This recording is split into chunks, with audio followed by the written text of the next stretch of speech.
बिस्मिल्लाहिर्रहमानिर्रहीम। मैं हूं सुहेल राना। एक हफ्ता गुजरने के बाद मैं सोच रहा था कि फैज हमीद साहब की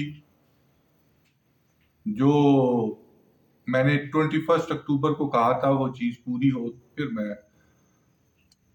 आपसे कुछ नई चीजों के साथ आऊं। जब फैज हमीद साहब को डायरेक्टर जनरल आई से तारा जा रहा था तो उस वक्त भी ISPR ये कह रहा था कि नहीं, वो नहीं आ रहे। उस वक्त भी मैं दुरुस्त साबित हुआ अल्लाह के फजल से। फिर इन्होंने कहा नदीम अंजम को, उस पर तो मुझे काफी नुकसान भी उठाना पड़ा पूरा एक साल, अभी तक उठा रहा हूं कि इनको तब्दील नहीं किया जा रहा। फिर मैं नाम नहीं लेना चाहता, किस अफसर की मुझे कॉल आती है और वो कहता है इट्स फेक न्यूज। इनको फेक का पता लग गया है, सिर्फ फेक। ये नहीं पता इसके बैकग्राउंड में बहुत चीजें होती हैं। मैं शमसुर-रहमान कल्लू से लेके when he was core commander Mangla, उस वक्त से ये चीजें मैं कर रहा हूं। DGI तो सिविलियन वो बाद में बने। मंगला उस वक्त वो अजीम साहब के बाद पहले उन्होंने वहां पे कमांड की, और क्या कहते उस वक्त परवेज मुशर्रफ साहब उसके ब्रिगेड कमांडर थे। तो मैंने तो उस वक्त भी काजी जवेद अशरफ की खबर दी थी कि वो DGI से उतरकर गुजरांवाला की कोर कमांड करने जा रहा है। और इसको भी मैं उस वक्त से जानता था, काजी साहब को, जब वो ब्रिगेड कमांडर थे और general officer commandant 37 div general Sajjad के बूट पॉलिश करते थे। मैं ये कोट एंड कोट बात कर रहा हूं। उस वक्त भी मेरे पास यही लोग आए कि वो कोर कमांड करने नहीं जा रहे। ठीक 1 महीने के बाद वो कोर कमांड करने चलेंगे। बंदे जिंदा हैं, रिटायर हो चुके हैं। इसी तरह मैंने कहा कि ये नसीम राणा साहब DGI बन रहे हैं। उन्होंने कहा सिग्नल कोर का बंदा तो DGI बन ही नहीं सकता। बने वो। मैंने कहा जियाउद्दीन भट्ट को आर्मी चीफ बनाया जा रहा है। उन्होंने कहा इंजीनियरिंग कोर का कैसे बन सकता है? बनाया गया। वो इंजीनियरिंग कोर के जरूर थे जियाउद्दीन भट्ट, लेकिन उन्होंने लाहौर में डिव कमांड की, गुजरांवाला में कोर कमांड की। तो वो किस चीज के इंजीनियरिंग कोर के थे? वो प्रोफेशनल जनरल थे। गो उन्होंने जो भी मियां साहब के साथ मिलता है तो फिर उनके साथ यही हाल होता है जो उनके साथ हुआ। Come to the point. फिर अभी मैं कह रहा था कि मैंने कहा था इमदाद शाह या आसम मलिक को बनाया जा रहा है। बन गया एक बंदा उस पे भी। फिर उन्होंने कहा एक और DG ISPR हमारे बड़े भाई हैं, दोस्त हैं, बड़े अच्छे दोस्त हैं मौजूदा। मैं उनको उस वक्त जब वो उनके वालिद साहब ब्रिगेडियर असगर के पास आते थे, बहुत बड़े साइंटिस्ट थे, अल्लाह मियां उनकी मग़फ़िरत, बड़े ऑनेस्ट ऑपरेटर। इनको जी 3 स्टार जनरल नहीं बनाया जा रहा। रिकॉर्ड है, पीछे भी लोग में चले जाएं YouTube पे, आपको सब कुछ मिल जाएगा, कोई ऐसी बात। और जो अब है तकरीबन 4 से 8 मेजर्स की, 23 मेजर्स की पोस्टिंग ट्रांसफर 10 दिनों में, 12 दिनों में हुई है। इनमें से अभी भी 5 ट्रांसफर होने हैं। DG-MI वाजिद अजीज की जगह पे बड़ा इंपॉर्टेंट अफसर आ रहा है, मैं अभी ब्रेक कर रहा हूं। DGC की जगह पे बड़ा इंपॉर्टेंट अफसर आ रहा है। और इसी तरह इनको मौजूदा DG ISPR को भेजा जा रहा है एक जगह पर। मैं उसका नाम कई दफा ले चुका हूं। एक प्रमोशन होनी है फरवरी मार्च में, ओनली 1 प्रमोशन। उसमें 2 बंदे हैं, कहते हैं ना कबर 1 बंदे 2। इसी तरह का मैच पड़ा था सरफराज सतार में, अलीबाज में।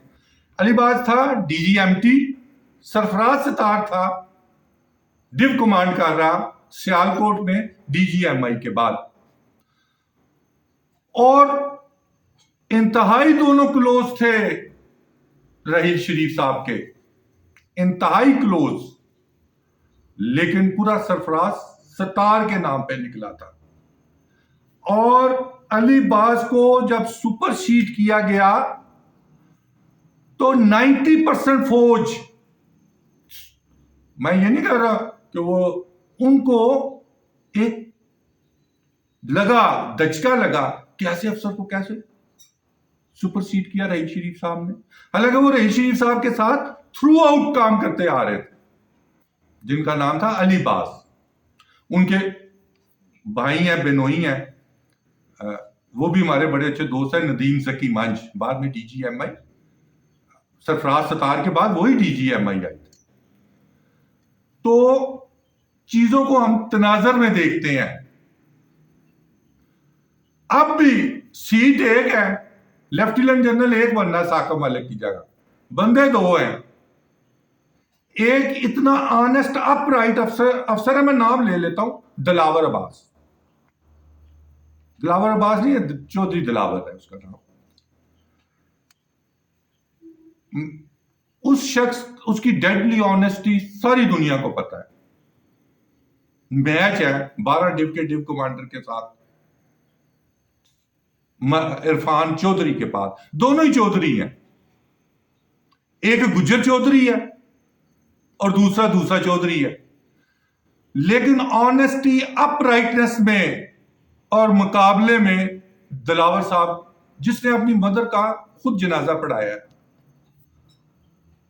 As a general officer commanding پڑھایا ہے۔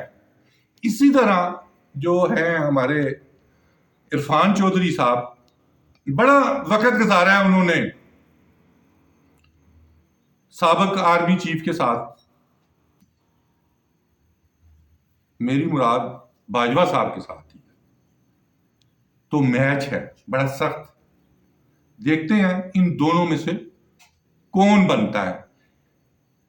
اور جو 13-14 میجر جنرل ریٹائر ہو رہے ہیں، میں ان کا نام لے لیتا ہوں کیونکہ وہ ان کی جگہ بندے تو پروموٹ ہو چکے ہیں، لیکن وہ ریٹائر ہو رہے ہیں، کوئی اپریل میں ہے، کوئی مارچ میں ہے، کوئی جون میں ہے، کوئی جولائی میں ہے، بس اس سے آگے نہیں ہے۔ عدنان ہے، عدنان آصف شاہ ہے، نجیب ہے، محمد عاصم ہے، حسن اختر ہے، ایوب ہے، اس کے بعد نیچرلی مجوکا صاحب ہیں 10 AK والے، 22 OTS کے محمود خان ہیں، 6 FF کے محمد زاہد ہیں، اور غلام جعفر ہیں 47 FF کے، اور Ehsan Arshad 125، Irfan Arshad 125 field regiment Italy کے ہیں۔ یہ افسر جو ہے نا، یہ اپریل تک ریٹائر ہو رہے ہیں، اور خبر یہ ہے کہ ڈی جی ایم آئی، ڈی جی سی، ڈی جی ایم، اور اس کے علاوہ ایک درجن کے قریب جنرل ہیں۔ یہ میں 5-6 میجر جنرل اس لیے نام لیے ہیں، اور آنے والے کا میں نے کسی کا نام نہیں لیا۔ اور جو ڈی جی ایم آئی ہے وہ بڑا تگڑا افسر آ رہا ہے، اس نے کوئی 3 مہینے 3.5 مہینے ایم آئی میں گزارے ہوئے ہیں۔ تو آنے والے وقتوں میں، اور یہ کہہ دینا کہ یہ فیک نیوز ہے، ہم نے تو پریشانی اٹھائی اس وقت جب فیض امیر صاحب کو تبدیل کیا جا رہا تھا، پھر ہم نے پریشانی اٹھائی ندیم انجم کو کیا جا رہا تھا، اس سے پہلے بھی قاضی جوید اشرف سے شروع کیا ہوا ہے میں نے یہ کام۔ تو ڈی جی آئی فوج میں اس کی کوئی اتنی امپورٹنس میں نہیں ہوتی، سول میں ہوتی ہے۔ اس وقت I S I after many years, 20-30 years کے بعد ٹرو سمت میں کام کر رہی ہے، جس کے رزلٹ آنا شروع ہو گئے ہیں، مزید بھی آئیں گے۔ تو یہ پوسٹنگ ٹرانسفر ہے، اور میری کرتا دھرتاؤں سے یہ ریکویسٹ ہے کہ ہر خبر کو فیک نہیں کہتے، پیچھے جائیں دیکھیں۔